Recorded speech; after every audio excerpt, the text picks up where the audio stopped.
Fatal error during F4U Corsair takeoff on USS Vella Gulf, CVE 111, on May 12, 1945. The pilot was Lieutenant Groves from VMF 513. During takeoff at high power and low speeds, pulling up that aggressively likely caused a stall and insufficient airflow over the control surfaces to counter the torque. During this near-stall moment, Corsair shows its nasty behavior.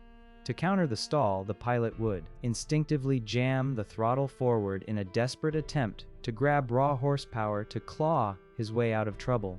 The sudden torque unleashed from the fighter's powerful R2800 engine and its 13-foot, 4-inch propeller would exacerbate the bank to the left, promptly flipping the aircraft onto its back just feet above the waves.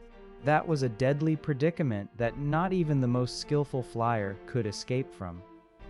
That gigantic engine and prop quickly counter all stabilizing forces and drag the plane into a roll.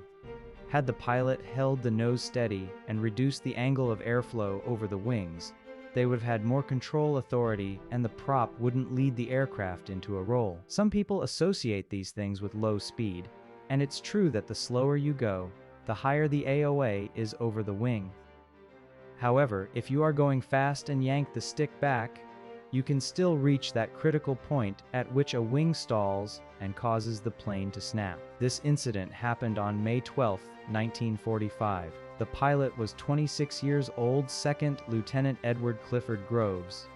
He was a student pilot candidate trainee attached to Naval Air Station. He was among 8 flight deck sailors and 31 officers who embarked aboard the Bay-class escort carrier USS Vella Gulf, or CVE 111, on a daytime qualifications cruise. That afternoon, Second Lieutenant Groves was catapult-launched the controls of a Vought FG-1D Corsair aircraft bearing Marine Attack Squadron VMF 513 Flying Nightmares markings.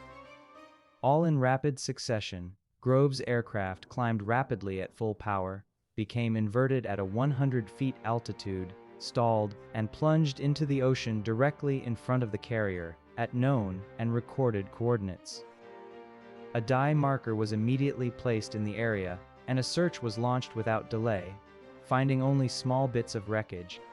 Those who observed Groves' final moments saw him pressed against his harness, with a perceptible and unmistakable amount of blood visible through the canopy glass. Presumed dead, his aircraft was written off as a total loss, but no diving attempts have ever been made to recover Groves' remains.